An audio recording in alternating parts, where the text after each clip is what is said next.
Good evening, everybody. This is Mayor Cornell Harvey. I'd like to call the meeting, the Brunswick City Council meeting dated Wednesday, February the 3rd. This is a virtual meeting, and it's streamed live on our web addresses as well. Call to order. We'll have our invocation led by Mayor Pro Tem Felicia Harris, followed by a Pledge of Allegiance led by Commissioner Vincent Williams. If we would bow our heads, most heavenly and most gracious Father, creator of all things, maker of all mankind, we thank you now, God, for your grace and your mercy. We pray now, God, that you will touch each and every person that is in attendance on this meeting on tonight, God. We pray now, God, that you will give us the minds to do the will of the people, God. We pray now, God, for this great, awesome city of Brunswick. We pray for all of the residents, all of the citizens, God. We pray for each and every entrepreneur, God. We ask now, God, that you would touch this meeting, God, and help us to make the decisions that are right for the betterment of this entire city, God. We thank you now that you have deemed us worthy to carry out this business, God. And we ask that we will do it in the spirit of love, God, as we continue to move forward to be about the business of building a better Brunswick for all people. We pray this prayer in your most holy and gracious name. We say, amen. Amen. Amen. Amen. Pledge allegiance to the flag Of of the United States of America and to the republic for which it stands, one nation, under God, indivisible, with liberty and justice for all. Thank you, everybody, for joining in. Thank you, Mayor Pro Tem, for that fervent prayer. And thank you, Commissioner Williams, for leading us in our Pledge of Allegiance. Before I get started with our meeting, are there any additions or deletions to our published agenda? No, Here? Mayor. Ma'am, excuse me? No additions or deletions. Okay. Well, hearing none, then we'll get right down to our business at hand. First item on our agenda is consider approval of January 2021 regular scheduled meeting minutes. It was in our package. Hope everyone had an opportunity to peruse. Motion to approve as presented. Second. Okay, it's been properly motioned and seconded for the approval of our January 20th, 2021 regular scheduled meeting minutes. Further comments or questions? Hearing none. All in favor, please say aye or raise your hand as well. Aye. Aye. Those opposed have the same right. Hearing nothing from the opposing side, that motion carries. Thank you, commissioners. All right, item number 2, consider approval of a new alcohol license for Country Boy Cooking located at 3300 Norwich Street for on-premise consumption of beer and wine with Sunday sales. Owner, Mr. Travis Riddle. Ms. Mundy will be presenting, and Ms. Mundy, go ahead and present your case. Okay, good evening, commissioners. As presented in the January 20th meeting, the owner of Country Boy Cooking, Mr. Riddle, is requesting the new alcohol license for an on-premise consumption of beer and wine with Sunday sales. As previously stated, there was nothing listed on his background that would prevent his license. However, he was denied earlier in the last year. This is being represented for the commission's consideration.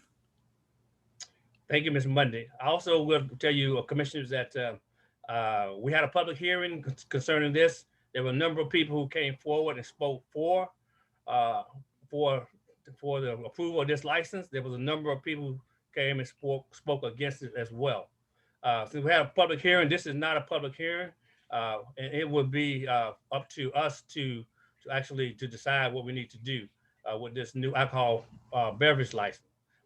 Also, realizing too that maybe people don't know is that our city attorney has given us the ordinance, which says alcohol license must be within, be beyond 600 feet from door to door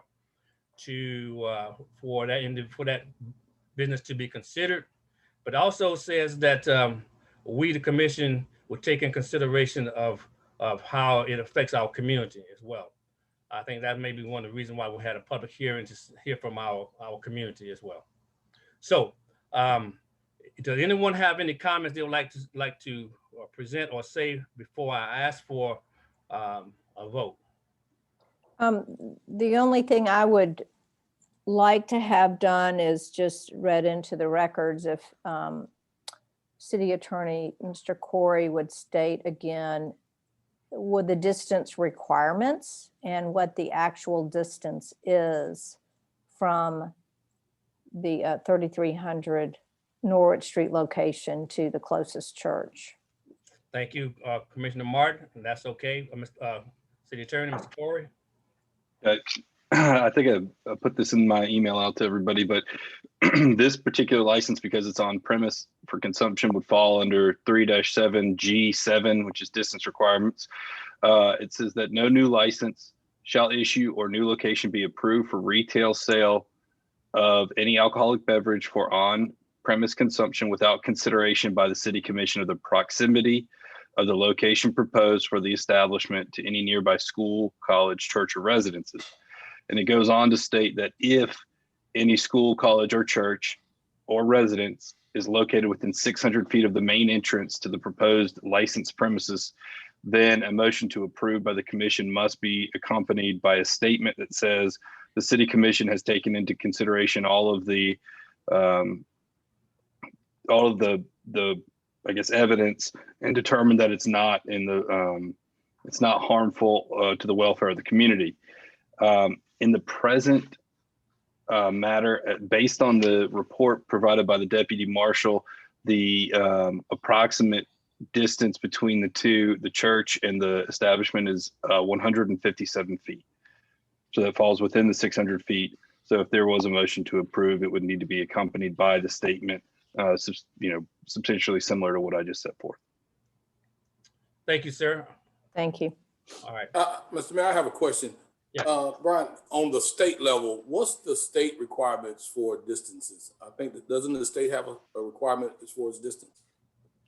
The state, so we're actually, with regard to on-premise consumption, I think we're a little bit stricter than the state. The state has prohibition on licenses being retail sales, so off-premise consumption within certain distances, and all of those are reiterated in our code section. So for example, no new license shall be issued for the retail sale of distilled spirits for off-premise consumption within 300 feet of any church building, educational building, school grounds, or campus. So most of the distance requirements by the state that prohibit licenses are 300 feet. But with regard, that's with off-premise consumption. On-premise consumption, our code is stricter and provides that if there is a building like that, a college, church, or resident within 600 feet, the only way to do so would have to be weighing the evidence, the City Commission weighing the evidence, and then bringing a motion to approve. Okay.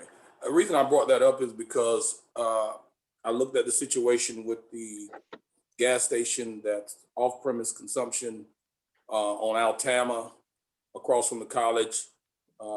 We also had, I think last year, a petition for the corner of 4th and Norwich for retail sales of distilled spirits that we also denied in that same area. So I was just kind of trying to make sure that we were on the same page. Any other questions or comments? Also, I'm going to ask for each individual to vote separately, and if as you vote, you have the right to qualify your vote or say some comments if you like. You don't have to; it's not required, but I'll just let you know that you can if you would like to. Before I ask for the vote, I'll say in reference to our attorney's comments about being stricter. We may be stricter, but we have left ourselves an avenue to be more proactive and to be able to grant licenses based upon the knowledge of the community. I mean, the concerns of the community. So that really opens us up to actually trying to do things which is best, which fit our community as well. Okay, since there are no other further questions or comments, I would like to make a comment. Yes. I would like to know if when you apply for a city business license, particularly in the restaurant venue, are you apprised of the ordinance that we're discussing right now? I would like to think yes, but I think the people who issue our business license will probably be the one to answer that question. I don't know whether Deputy Marshal Mundy could say so or not. Yes. I really think that should be studied, and we should be sure that we are doing that. They are given a copy of the ordinance whenever they apply for an alcohol license. Not just a regular business, I'm not sure, but if they're applying for an alcohol license, they're given a link as well as a copy of the ordinance. I would recommend really and truly going over it with anybody that comes in to get a business license. I think it would help us all. It wouldn't take that long to do it. And maybe a copy and go over it, but that's a recommendation that we can look at. And I also think that once you're denied a business license, there should be a time before you can come back to the commission, unless you can show some foundational changes have been made. And all that criteria needs to be set. I don't think we're there now, but I highly recommend that just coming back to us, without us having a time limit that we will review your case is something that needs to be looked at also. Are you speaking specifically, you said a business license, are you talking more specifically about an alcohol license? Absolutely. Okay. Absolutely. Well, I think too, Commissioner Cason and Commissioner Martin, I think as we go through our ordinance, maybe we need to set aside or else address that issue when we get to that ordinance as well. I mean, I think there could be some grounds, but the grounds need to be foundational. I agree. Any other further comments? That'll work. Thank you. All right. Okay. We're here to render a decision concerning the alcohol beverage license for a Country Boy Cooking located at 3300 Norwood Street for on-premise consumption of beer and wine with Sunday sales. So with I'll make a motion that we deny approving the application for on-premise consumption of beer and wine with Sunday sales, primarily based on distance requirements and the outpouring that we've had from specifically the church and those members. I don't doubt that Mr. Riddle does a great job. I've eaten in his restaurant. I think he does a great job. But I think just on-premise consumption but because of the distance requirement should not be permitted. Second. Okay, I got a motion and I got a second for denial of the new alcohol beverage license for 3300 Norwood Street. Are there any further comments? Questions? Hearing none. Madam Clerk, please call the roll. And also, you are able to, if you'd like to make comments when you vote, you can.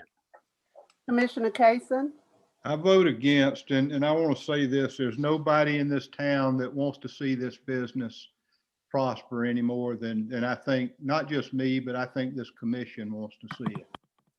So wait, you vote against? I'm sorry, I'm slightly confused. There's a motion presently to deny, is that correct? To deny. Okay. Okay, I vote for denial. Okay. Oh, okay. Thank you. Commissioner Martin? I vote for denial. Again, I've eaten at least twice, if not more. And I wish him great success. I think he's doing a great job. He has a heart for our community, but given the distance requirements, I would vote in favor of denial. Commissioner Williams, I vote in favor of denial because of the proximity and because of, my personal, and I won't get into that, but the business is within 150 something feet of the church. And if it was 550 feet, maybe we would consider something different. But at this point in time, I have to vote to deny. Mayor Pro Tem Harris, I vote to deny the application based upon the distance requirement, as well as precedents that have already been set regarding such matters have already been established. And there are others that have come before us asking for this same permission. And because of our ordinances and the distance requirements, we regrettably had to also tell them no. And so regrettably, I do vote to deny. Mayor Harvey. I vote also to deny, regrettably. I think there will come a time when this ordinance will be modified, but I believe that I was willing to vote probably in a different way if the establishment wasn't door to door, front door to front door, looking at each other. Had it been around the corner within the 600 feet, to me would have been a different thing, because I believe eventually we're going to get to the point where there's a change is coming, but for each for it to be right at each other's front door, I vote to deny based upon the distance requirement and right there at front door. Okay, everyone has voted. It seems that we all have voted to deny unanimously. Okay, so that motion carries, denied. And Commissioner Kaysen, I think we will get into changing our ordinance to reflect some of the issues that you have brought up before we decided to vote. So I thank you all for that. Madam Clerk, please let Mr. Riddle know the outcome of this vote, and also our regret that it was denied. However, we really want him to do well, and we hope that we can do anything to help him keep his business going. He's doing a great job in our community, and we are really, really so happy about that. But please let him know our outcome of this vote. Also, there are other ways that we need to tighten up this ordinance, and I have spoken with our attorney about doing some of that. He's going to do some research, so I won't get into it, but this is a good time to tighten up, I think. I think we best tighten up. Well, I agree with you, Commissioner Case. I think we, as you notice, we are going over all our ordinances. You have seen that we have tightened up. We have put in place some, so we have loosened some and we have tightened some. But realizing as we put our ordinance in place, we need to actually make sure that we are able to actually enforce our ordinance. And therefore, as we move forward, we'll be able to make our city open for business, and also be able to enhance and express our direction that we want to take the city to. So I thank you all for voting, and we'll move right along. Our next item is consider approval of our financial reports as of December 31st, 2020. Ms. Kathy Mills, our finance director, will be presenting. Good evening. You have before you the financial statements for December 31st, 2020. At that point, we are 50% through the budget year. You can see our revenues year to date are 10.7 million compared to expenditures at 6 million, which just gives us a net revenues over expenditures of $4.5 million. But remember, we have gone through our greatest revenue months at this point. So that's why we have such a big gap there. It will lower as we go along because property taxes have most all been collected at this point. We have a cash balance of $7.75 million. And a part of that, 300,000 of that is money that we have basically set aside from the sale of the Perry Park property that we are segregating for other purposes. Loss distributions, we are up 5.09% for the month of December. And year to date, we are up 12.81%. Title ad valorem for the month, we're up 65.83%. And year to date, we're up 26.73%. The second page is our SPLOST 6. And you can see from the columns there how much we have totally expended on projects as of December 31st, 2020. And the next column shows reimbursements we have received. Some of those were from JWSC, some were from Glenn County on joint projects. We had money that came in from the DNR and also the DOT. And we had transferred in some money from the general fund to cover some overages, specifically as related to the two fire pumper trucks that we purchased this year. But as you'll see on the left-hand side at the bottom, we have total cash on hand of a little over $8 million. We have a collection overage of $1.8 million. That was money that was collected. We had budgeted originally that we would collect $13,832,000.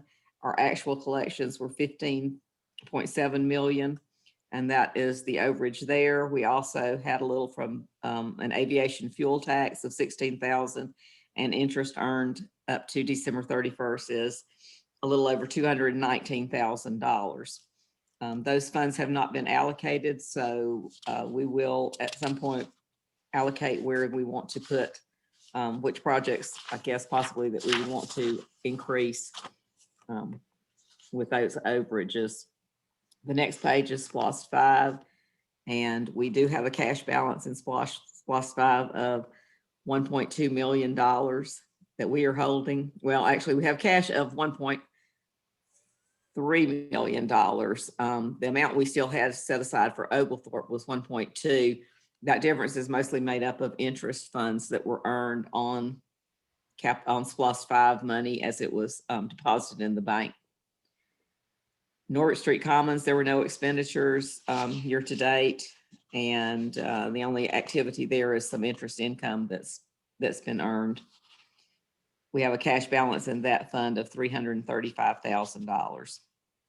The Roosevelt Harris Multipurpose Center, we have a cash balance of $8,000. We have taken in money of $183,000, expenditures $154,000 for a net of $29,000.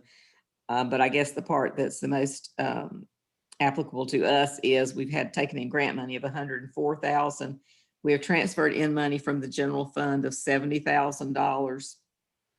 And our budget for the entire year to transfer in from the general fund is $100,000. So we are a little bit over at halfway through the year of what we have budgeted. But it appears that the grant money is coming in a little bit slower than it has in the past. So I think we'll catch up there. It just seems like there's a little bit of lag, probably because of COVID things. So we expect to be okay with that by the end of the year. Next page is the sanitation fund.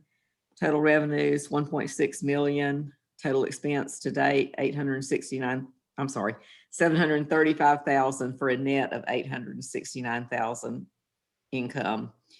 And of course, that is another fund where we have already collected most of the revenue for the year, which came in off of the property tax billing, the fees that were collected.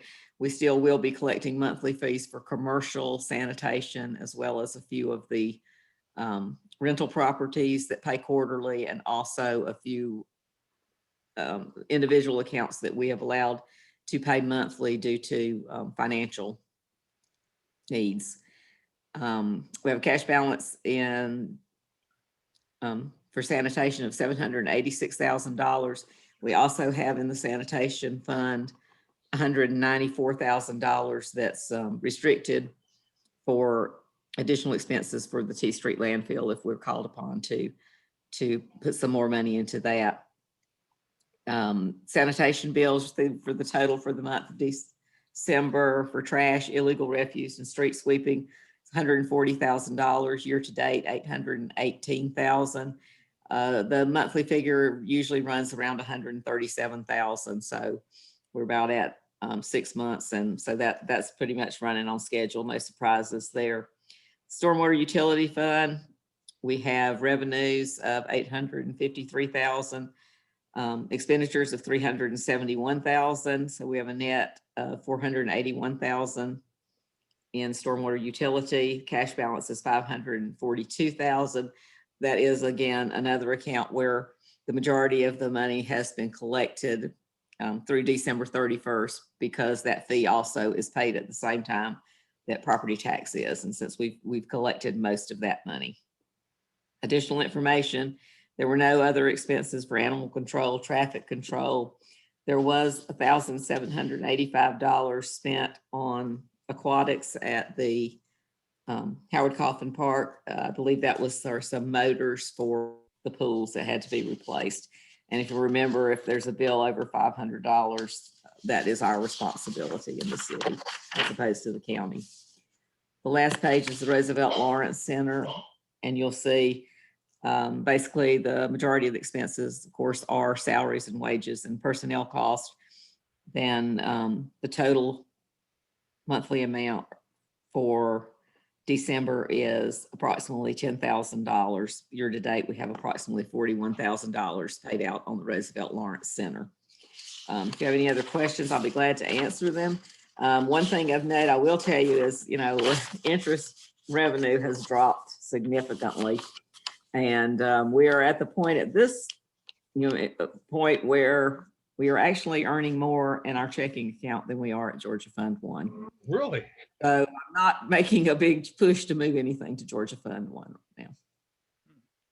Well, we made a lot of money for Georgia Fund One anyhow. So, I guess it all rounds out. So what's good. And we will. And we'll watch it if it goes up. Okay. Any question for Ms. Mills concerning our financial report as of December 31st, 2020? Any comments? I got one comment I like to say. When I was Splash 16, we put a lot of our money into paving and street milling and so forth like that. And I talked to Garo this morning. Well, I texted him this morning and I asked him, how many miles of road have we paved since Splash 16? And he told me we have paved 13 miles of roads within the city. So we have done pretty good. We are continuing to do that to make our roads better than before.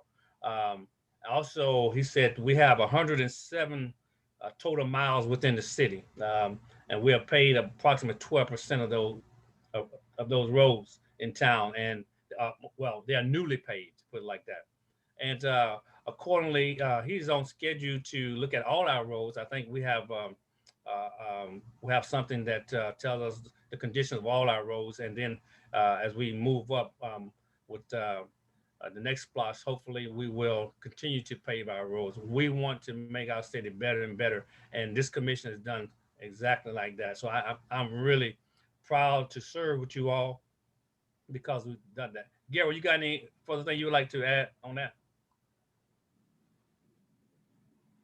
I was just going to add that you mentioned the total that we're paving. We're also working on the Magnolia Park project now, so that will add about 2 more miles of roadway that will be paved as soon as we finish that. So yeah, we've made a lot of progress just on this current splash. So looking forward to the next one to continue. Okay. All right, that's my comments. I just want to make one quick comment. I'm not necessarily looking for discussion, but I did see that the adding an extra lane in each direction on the spur was being considered, if not already approved. And I know that that is in the College Park and Magnolia Park area. So I just want to make sure that the additional impervious surface is accounted for as far as Just stormwater. comment, Commissioner Martin. We're worried about flooding. We've been worried about flooding, trying to fix that area. What I'd like to ask is how many miles of unpaved roads we have in the city? None. Pardon me? How many? None. None. None. Well, you do too. Where do talking have about? Where you some. live at? No, we got some trails out here that aren't paved, but our road is paved.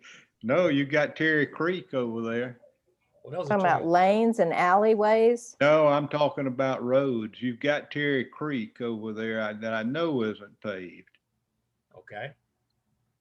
Wow. And that is the Um, only, we have no other roads, you're telling me?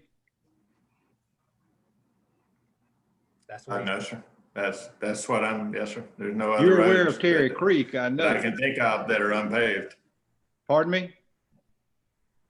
I said, there's none that I can think of that are unpaved. Other than Terry Creek. Right.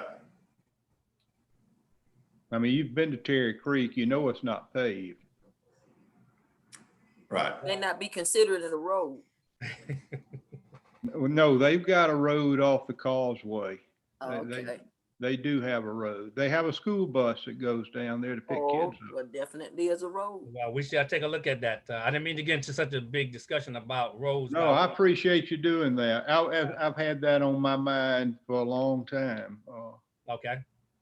Good Well, any thing. more comments, questions about our financial report? No, I had the opportunity in finance meeting to review it and address questions I had. I'll make a motion that we approve the finance report as presented. Second. Second. Motion second for the approval of the finance report as presented. Further comments, questions? I got one. I want to thank our finance committee who always gives an opportunity to view this before it comes before the full commission. So a lot of those questions that aren't answered or asked have been vetted through the finance committee. So I appreciate that the individuals who sit on the finance committee for your due diligence and what you do for this commission. Thank you so very much. And we appreciate Ms. Mills and her support team for all that they do. Yes. Any other comments? All right. So it's been motion and second. So all in favor, please say aye. Raise your hand. Aye. Aye. Opposed have the same right. Hearing nothing from the opposers, I believe that motion carries unanimously. Thank you so very much, commissioners. I appreciate that. Our next item is, give me a minute. Let me find it here in my packet.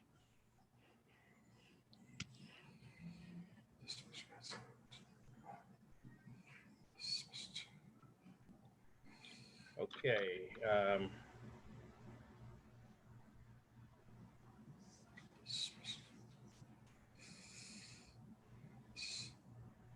I am near there.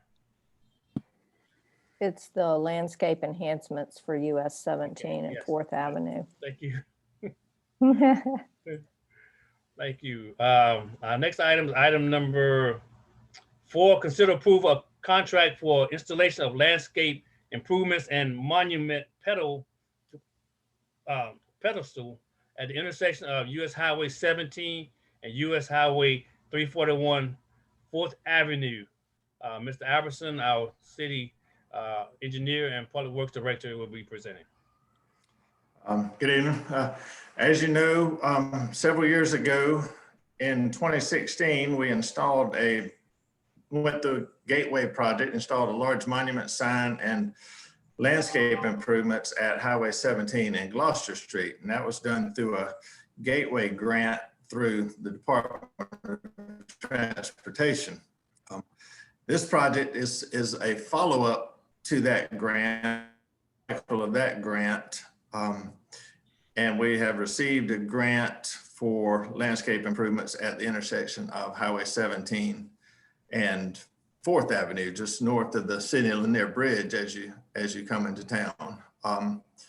This project will be a little bit smaller as far as the landscaping goes, and also there's an existing anchor there in the mead. Now we want to build a small pedestal, a brick and stucco pedestal, which would match the larger monument sign at Gloucester Street, except it'd be much smaller, but and set that anchor on it to sort of display it and sort of display the history of the town, as you will, as a port city. So, as I mentioned, we got a grant from GDOT. It's in the amount of dollars. There's not a match required for that grant, but the grantee is required to provide the design funds, lands, or the permitting and all of that kind of thing. Anything outside of the grant amount is considered to be the match. So we went out and had this project designed and then went and put it out to bid.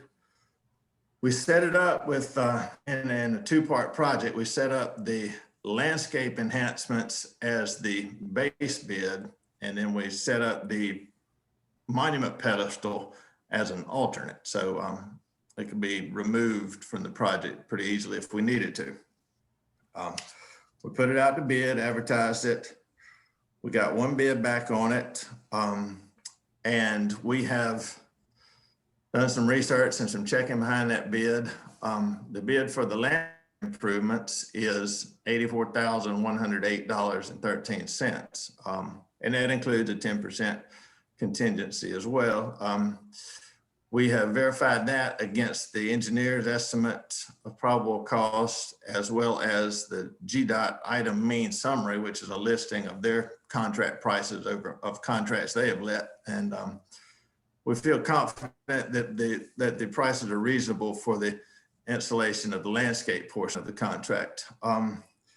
However, on the monument pedestal side, we've done some research and some pricing on that, and we feel that we can build that much cheaper than the price that we received. The price we received in the bid was $50,000 to build that. We did talk with the contractor.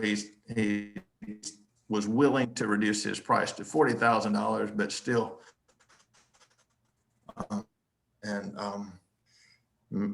lined up some subcontractors, and we feel like we can build that for much cheaper than that price that was provided to us. So we're going to remove the alternate from this. So tonight I'll be asking you for approval of the landscape portion only of the contract in the amount of $84,108.13. As I mentioned, the grant is for $43,000. So that would leave us a balance of roughly $41,000 to come out of pocket. And that would come from our SPLOST 16 funds in the category of Highway 17 infrastructure funds.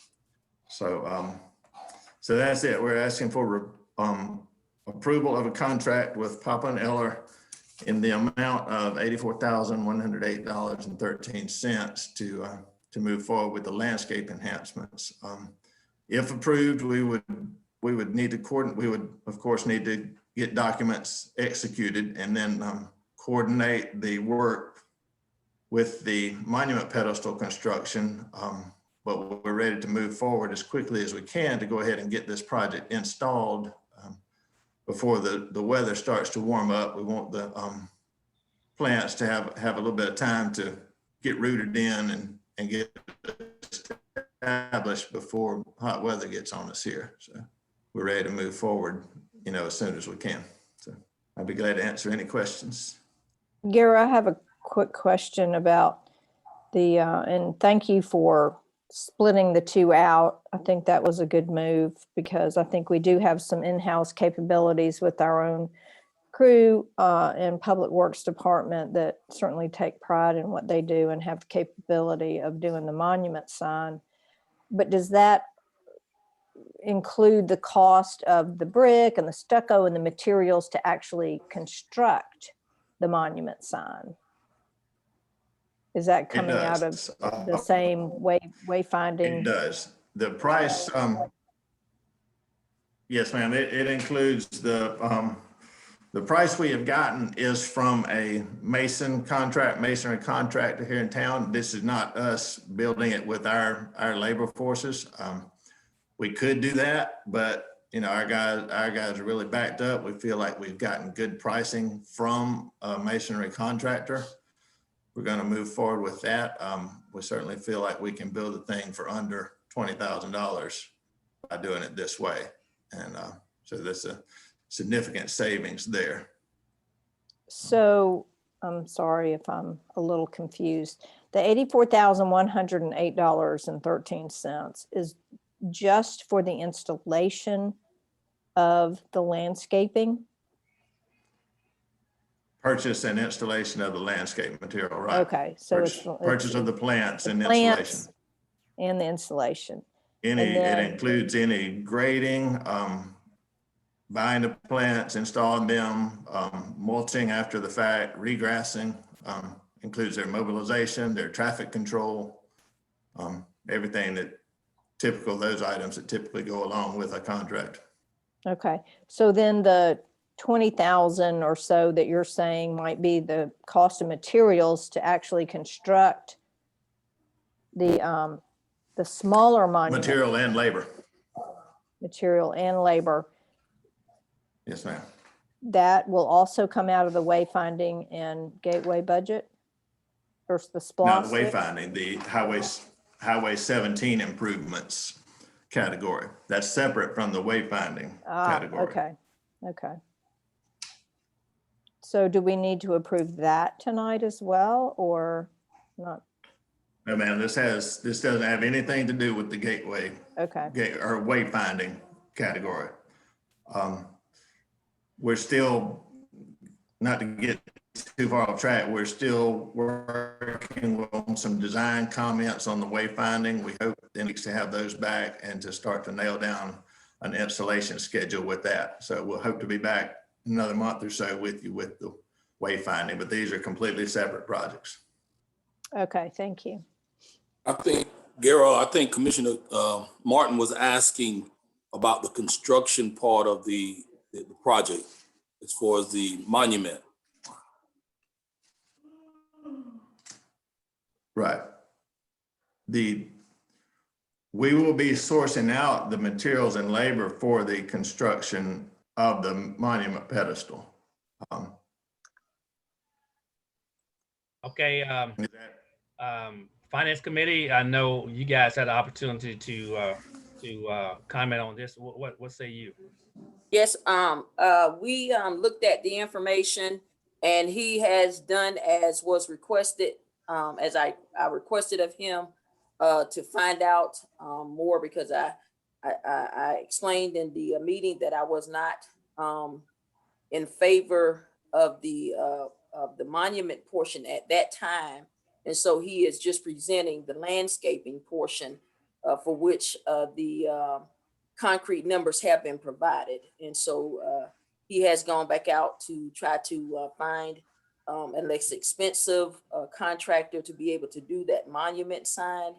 And so he's done what we asked of him to do in the Finance Committee meeting. And that's to break out those two so that we could give a definitive on the actual landscaping and not the entirety of the project, because as he said, that monuments, that the cost of the monument was in my opinion overpriced.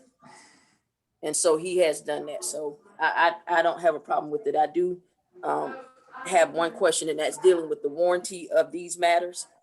What type of warranty are we looking for as far as the monument would go, even though we're not voting on that tonight, but also regarding the installation of the landscaping? As far as the landscape material, I believe we wrote there that there would be a 1-year warranty on those plants. Is there an As far as a irrigation system warranty being on put in? the, No. no, ma'am, there's no irrigation at this site. There's not a good water source at this site to get an irrigation system from. So that's part of the reason for wanting to go ahead and get it installed so that it can be established. We can water it in. It will take a good bit of watering, but we're going to have to water it in and get it established in these cooler months before the hot weather gets on us. So more than likely, Garrow, you'll come back before us as needed for the actual approval of the construction and installation of the monument sign. Possibly, if needed. Okay, You know, if needed, yeah. it may be that it turns out that we keep the pricing on this low enough that these are items that Ms. McDuffie, the city manager, could sign off on, and it would not be needed. But certainly, if needed, we'll be back. Yes, ma'am. Okay. Further comments? I have one. I overheard citizen talk about maybe as that monument, that anchor is sitting there. Maybe it's sitting in the wrong place anyhow. It could be sitting at a little further down at 17 and Gloucester, right in our square there, that near the sign that we do have. Said most people don't take a look over to the left anyhow, coming off the bridge, and most people leaving out don't look to the right. That they just look straight ahead, and it really it doesn't define there's no sign that defines you enter into the city of Brunswick unless we have a sign that says something there that says you are not entering into the city of Brunswick. An anchor there by itself, it just is standing there. If we have a sign saying you are not entering the city of Brunswick, which I really know that the city of Brunswick starts at the beginning of the bridge. But it would be nice if something identified that we are now into the city of Brunswick.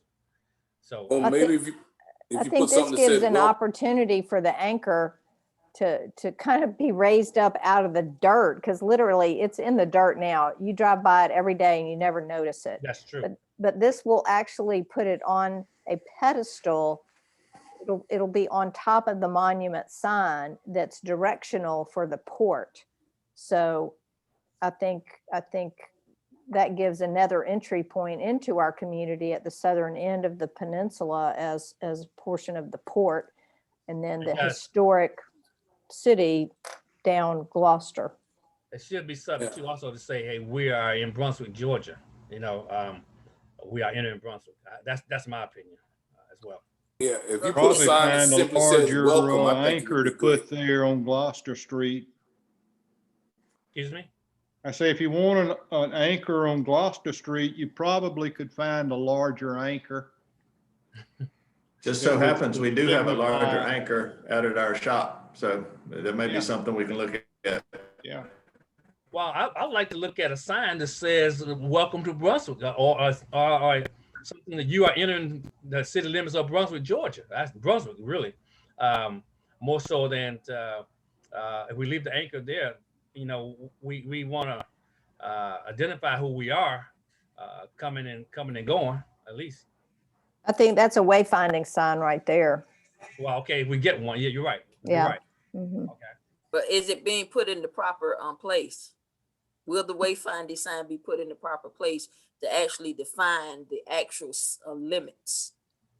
The actual city limits? That sounds like what Garrow is working on. Okay. Because Well, There is a because we're wayfinding on- sign. I believe there is a wayfinding sign on that end of town as you start bridge? into town off of the bridge. I would those plans for sure, but okay. All there are right. a couple on 17 to direct motorists. Okay. Well, that's good. I'm sure you and the city manager will get all that straightened out, and it'll be fine. Commissioner Williams, you had a question, a comment? No, I was just saying if we, just put a sign that said, "Welcome to the city of Brunswick," something of that to that effect would be great on 17 at some point. Yes. Okay. We can certainly look into that. We have talked about this, or discussed it. Any further comments before I ask for a motion? And if not, I will entertain a motion.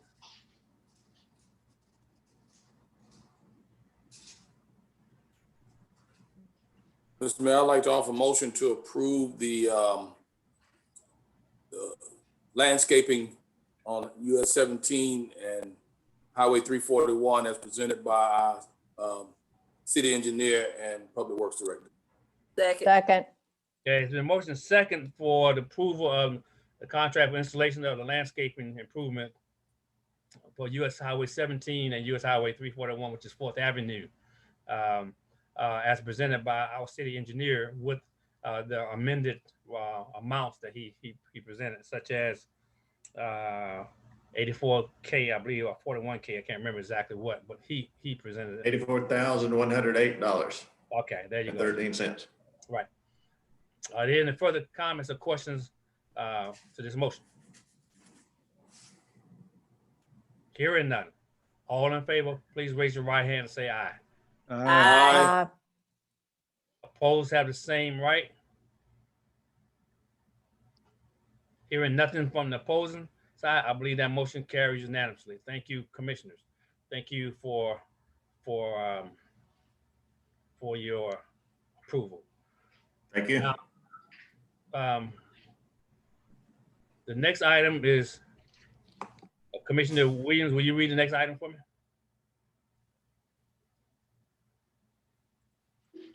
If you have it, before I get to it.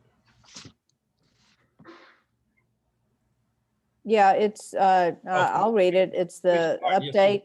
Please do. Update from the City of Brunswick Police Chief Jones to give a presentation regarding the 2020 crime stats. Right, as I said before, item number 5, City of Brunswick Police Chief Jones to give a presentation regarding 2020 crime stats. Chief Jones, please, the floor is yours, sir. Yes, sir. Thank you, Mr. Mayor. I have good news for you tonight. Once again, we have had a decrease in our crime rate for the City of Brunswick for the year 2020. Great. Yes, sir. Down by 14%. And actually, that's the lowest crime rate we have had in many, many years in the City of Brunswick. So on a steady decline over the last 6 years. We did have a increase, you break it down, we did have an increase in violent crimes, but we had a decrease in property crimes. So the violent crimes did go up by 19%, while the property crimes, which are burglary, larceny, vehicle theft, decreased by 23%. So if you think about that and you ask why we had the increase in violent crimes, a lot of that is attributed to gang-related activity. But the good part, well, I hate to say good part, but part of that is it is gang on gang activity. And y'all, I think all of you get our daily activity reports, and you'll see often in there's some drive-by shootings, and they'll shoot up a house or a car or shoot at each other. A lot of times don't hit anything. But a lot of that increase in the crimes is attributed to most probably gang activity, gang-related activity. Our vehicle thefts were down, larcenies were down, burglaries were down. So we're very happy about that. We're getting less property crime against the citizens of Brunswick. They're getting the message, locking their car doors more, locking their garages and their houses when they're away. We do still have quite a few vehicle thefts, but that did also go down this past year. But that is, if you look at the number on that, there was 54 vehicle thefts for 2020. That is an alarming number for a city our size. And the majority of that is people leave their vehicles unlocked in their yard or unlocked and running at a gas station, a convenience store. And that's something we're still trying to work on, is bring down the vehicle thefts. That is a very concerning number, but thankfully it was lower this past year. Our calls for service went up just a little bit by 1%. So that's roughly 300 something calls for service extra that we had in 2020 than we did in 2019. So not a huge change right there.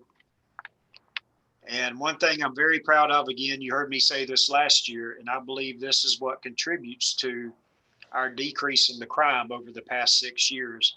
Our number one cause for service is neighborhood and foot patrols.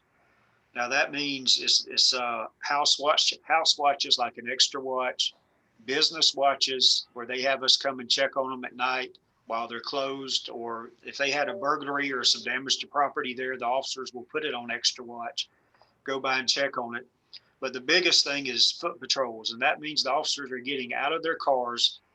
They are getting to know the citizens of Brunswick. They're going and talking with Granny rocking on her front porch, going and talking to the business owners. And that's what helps us solve crimes, because if the citizens know the officers, because they've been there before and talked to them, they are so much more likely, and they do help us solve these crimes. Instead of saying, nope, I'm not getting involved, they tell us what they see. They tell us what they know. They tell us who the suspects are, where they're at. And that's how we're able to get these folks and put them in jail and bring down our crime rate. That was 44% of our calls last year was neighborhood and foot patrols. That means most of that is some citizen activity, mostly officer initiated activity. Second was traffic stops and violations. And third was suspicious persons and circumstances. Our domestic violence cases did go up by 17% last year. And you look at that, and you've heard me talk before, if you've ever been to any neighborhood watches or NPA meetings, during Christmas and Thanksgiving, we always have an increase in crimes, particularly family crimes or domestic violence crimes. Well, last year, we know COVID started in February. People were locked in the houses together. The families were together so much more, many of them out of work. So that sort of correlates and corresponds exactly with my example of Christmas and Thanksgiving. They're locked in the house together. They get upset with each other. We do have more reports of domestic violence. Now, two other statistics that were probably not on your report, which I'm very happy to let you know about this evening, which is also very important, not just crime. Our citizen complaints were down 23.52% last year. So that's a decrease of almost 24% in the complaints filed by citizens against the police. Even more important, our use of force was down 32.14% last year. I'm very proud of that. That means that our officers are working harder. They're being more diligent. They're being more concerned, less hard-nosed, I guess is the right word to say, and more citizen-oriented, where we take into account the conditions of COVID-19, the conditions of the economy, and just the overall welfare of the people. So we get less citizens complaints and less use of force.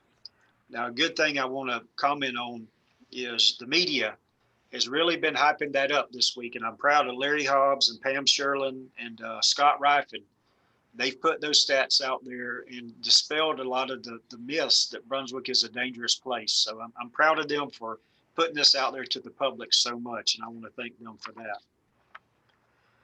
The only other thing I'd like to mention, sir, is the pay increases that were given to the officers this past November. They were appreciated very much. It brought us up closer with the other agencies here in Glenn County and surrounding, and it's helped us reduce our loss of officers. We lost 13 officers or employees in 2020. Only since we got the pay increases, only one of those went to another agency. So I'm very proud of that. But we are still very short. We're 21 short right now in officers. We had one quit today, actually, turn in his notice. But with what we have to work with, I've got to give compliments to our officers, our investigators, and our supervisors here in this department. I cannot commend them enough. They are the ones that do the work. They are the ones that get out there and are helping with this crime getting down, or lowering our crime rate, and helping us lower our citizens' complaints of use of force. So that's all I have, sir. If you have any questions, the commission or from you, I'm happy to entertain those. How many did you lose this year, Chief? This year so far, we've lost 2 in 2021. Last year, I'm sorry. We lost 13 people last year. 13 people. Yes, sir. And that was mostly due to pay? Well, no, sir. Actually, let's see, we lost only 3 that went to other police agencies. The rest of those, some of those were disciplinary action, failing firearms, and a couple of them moving out of state, and 2 of them were resignations, and 1 retired. So we only lost 3 last year to other police agencies. So Good. the pay definitely helps. It helps us, like I said, get closer and be competitive with the other agencies. And we have a great agency here. We have a great city supporting us, and the officers enjoy, for the most part, I think, working here. And so that pay definitely helps us keep the good people here in Brunswick. Chief, I want to ask you a question. What are we doing? And I know you're working as hard as you possibly can, but what are we doing in the area of recruiting and recruiting new officers, even from college or even our local schools? Yes, sir. Just as anticipating that somebody may ask that, I did bring some stats with me on that also. We go to the police academies and visit those to see. Some folks go what we call pre-service. They'll put themselves through the academy, and we try to pick those up and recruit them. Go to job fairs. Of course, we advertise in the paper and online. So we actually had 82 people put in for police last year for a police officer position, but only 34 of those made it past the first step, which is our PEB, the physical endurance battery. And then we had only 15 made it to the interview board, which is the captain's review board, which means they passed all steps up to that point, the psychological, the background check, the criminal history, PEB, all the testing. And of those 15, only 10 of those made it to actually becoming police officers. So we get quite a few folks. A lot don't follow up. A lot don't even get past the first step. But we have to be very selective in who we do hire. Thank you. Yes, sir. Chief, that's very commendable, and I really commend the Brunswick Police Department and you, also the leadership of that department, for what you guys do, how you keep us safe. I also commend you all for attending the MPA meetings. I think when Mayor Pro Tem Harris presented that to us when we first started this serving together, it has paid off tremendously, and you all come to that and find out what's going on in the community. Community policing is such a adamant part of what we do here to keep our citizens safe, and I commend you guys for doing that. I'd like to commend our Assistant City Manager, Ms. Myers, and also our City Manager, Ms. McDuffie, for authorizing us to have that increase in pay. I believe that the City of Brunswick should be at the top end of the pay of all the organizations here in Brunswick, because we are the organ that keeps things going. We're the operational part that makes sure that everybody is safe, and it makes sure that we keep things going. And they should look up to having adequate pay for adequate performance of what you guys do. All our department heads and department staff here in the city of Brunswick for the city that works for the city. So again, I commend you personally, you and your staff, for what you guys do to keep us safe, and also our city manager and assistant city manager for recognizing that we need to raise the pay with that. With all that too, maybe as we can continue on to get us to a status where we will be competitive to the organization, other law enforcement agencies within our community. I hope that we continue on that road to because I've always said only the best come here, and police officers realizing that that's one profession that we don't want them to get it wrong. We want them to always be right. I appreciate your process that you have to go through. Unfortunately, we have to weed some people out, but we realize we want the best to step forth and keep us safe. You know, one of the things that I saw in that report that I really liked, that was, I think, worth pointing out is And my screen's gone down right now, but I believe you only had 9 DUIs for 2020. Yes, sir, that's correct. But part of that is we had to put our traffic unit back into patrol to help cover shifts. So they weren't we didn't have traffic units out there focusing, looking for DUIs. So that is part of the decrease in the number. Well, I hope that says a lot for us. I really do, because I think that that number is commendable. I'm commending you anyhow. Thank you. Well, I give all credit to the supervisors and officers. It's not me, sir. It's them that do the work. If we can come back next year with 9 of those, that'll mean a lot. Well, please pass on our thankful and how proud we are of them as well for keeping us safe, keeping our community, keeping the city of Brunswick safe. We really appreciate that so much. Any other further comments to Chief concerning his update of the police department crime stats? Chief, I'm sure thank you for your service. Share this with the MPAs as well. Am I right? Yes, sir. Absolutely. Okay. Commissioner Williams, your comment? I was just saying to the chief, thank him for his service, and to all officers of the City of Brunswick Police Department. We appreciate everything that they do. Thank you, Chief. Thank you. Thank you. Thank you. Righty. Okay. We have come to the end of our regular printed agenda. And is there any need for an executive session? Yes, there is for litigation. I'll make a motion that we adjourn to executive session for litigation. Second. Motion second to adjourn to executive session for litigation. All in favor, please raise your right hand. Say aye. Aye. Aye. Opposed have the same right. Not hearing anything from the opposing side, that motion carries. Okay, we will adjourn to executive session, after which we will come back and adjourn our official meeting here. So I'll see you in executive session, everybody. Mhm.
Wow, we're getting pretty good at this.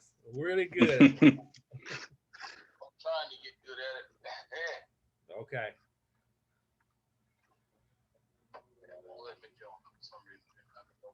We're back at our regular meeting.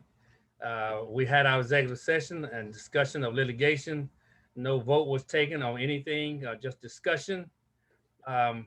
So as we are here, are there any reason why we should not adjourn this meeting? Motion to adjourn. Second. I got a motion to adjourn. Any further comments? Questions? Hearing none, all in favor of adjournment, say aye, raise your hand. Aye, Aye. aye. Have a good evening. Good All right. night. That motion carries unanimously. Thank you. Have a good evening, everybody. Thank you so very much. And also to City Manager, thank you for joining. I really appreciate you. And Mayor, our Assistant City Manager too, Ms. Myers. Thank you so very much for joining. Ms. Myers, I hope your son is doing well, by the way. Yeah. Thank you, Commissioner Martin. Thank Praying you. for everybody. Praying Yes, for yes. what's going For, on. yes, for Thank our city manager as well as Naomi's loss as well. Yeah. Yeah. Keep everybody in their prayer, please. And everybody stay safe. Stay Thank safe, you. please. Stay safe. Thank you. Definitely. Get your shot if it's time to get your shot. That goes for me too. You got your shot? Tomorrow. You got your shot, Mayor? Not yet. I'm getting I mine think tomorrow. Julie, you get one? Tomorrow. Yes, I'm getting one. I'm gonna see how it work on y'all first. Okay, okay, thank you. I'll call you. Okay. Yes, I am. I'm gonna call the press and they're gonna see me squirm like a little worm. But yeah, I'm pretty sure Johnny took his with like a trooper. I think I could do too. Same thing. All right. I'll let y'all